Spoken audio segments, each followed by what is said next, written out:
ये कहानी एक किसान परिवार की है।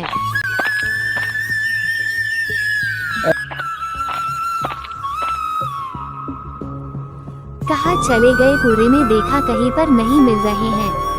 आज खेत पर बहुत सारा काम अरे है। अरे सुनिए सुनिए मेरी बात को। आप कहाँ जा रही हैं? मेरी बात को तो सुनिए सही। आप किसको ढूंढ रहे हैं?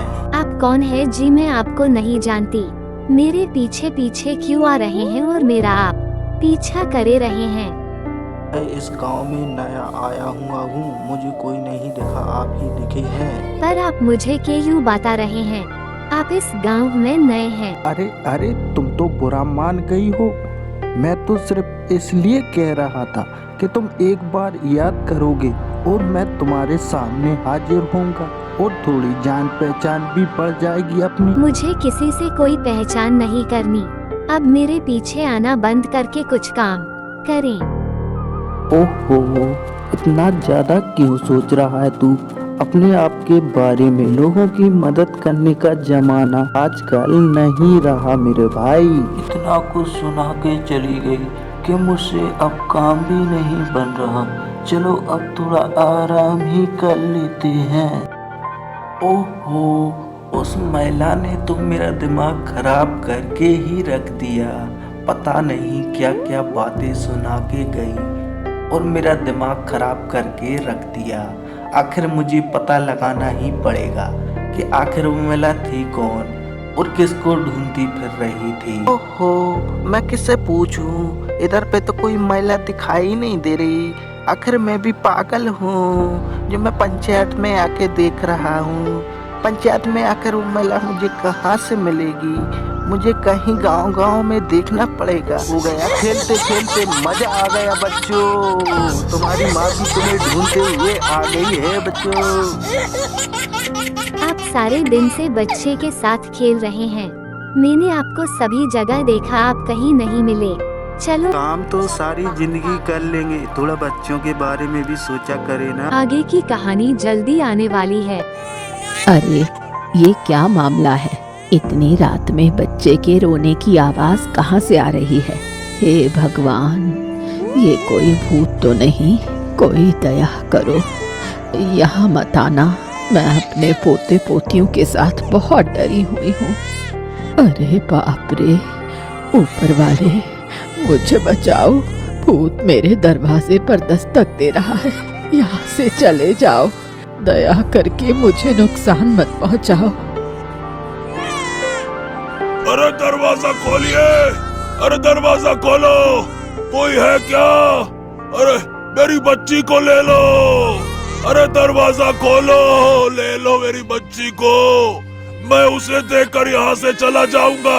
मैं तुम्हें कुछ नहीं करूंगा। दरवाजा खोलो! खोल दो! खोल दो! अरे कौन इस तरह से मुझे पुकार रहा है? अरे आप कौन हैं? आपकी ये हालत कैसे हुई?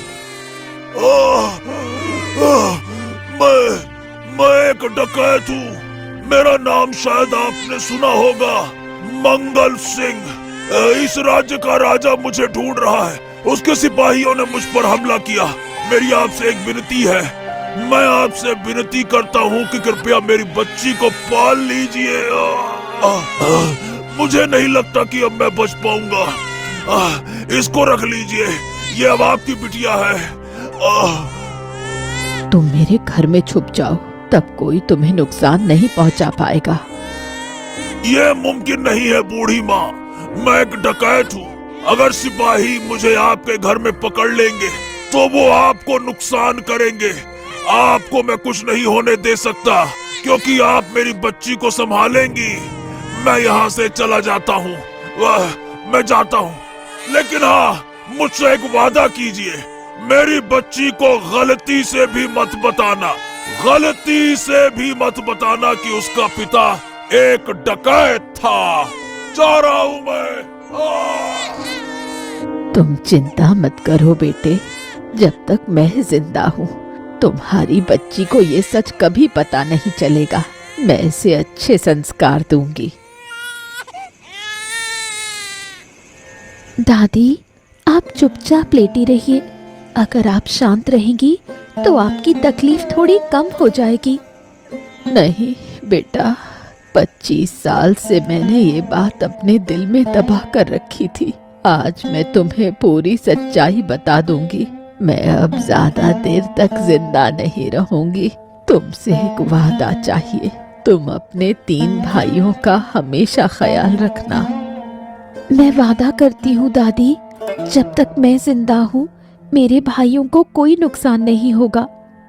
लेकिन वो हैं कहाँ? क्या मैं अपनी आखिरी घड़ी में उन्हें एक बार देख भी नहीं पाऊंगी? वो आपके लिए वैद बुलाने गए हैं, थोड़ी देर में वापस आ जाएंगे। वैद को बुलाकर अब कोई फायदा नहीं होगा, मैं अब और नहीं।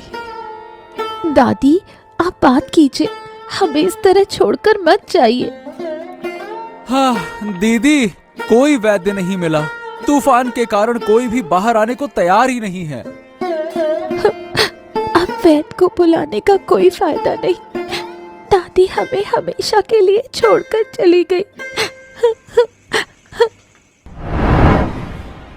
क्या आपको कोई खबर मिली महाराज?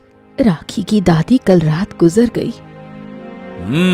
हमें ये खबर मिली महारानी, और सबसे ज्यादा दुख तो इस बात का है कि कल रात उनके घर कोई वैद्य नहीं गया। क्या वैद्य की कमी के कारण उनकी मौत हुई? ये कहना मुश्किल है, क्योंकि बूढ़ी काफी बुजुर्ग थी और पहले से ही कमजोर भी थी। उम्र का तकाजा है, एक उम्र आती है जब आदमी कमजोर हो जाता है। लेकिन उससे भी बड़ी चिंता मुझे इस बात की है कि हमारे राज्य के लोगों में इंसानियत खत्म होती जा रही है। आप सही कह रहे हैं। क्या आपको याद है वो बूढ़ी औरत जिसने आपकी झूठी बीमारी की साजिश का पर्दाफाश किया था? मुझे सब याद है।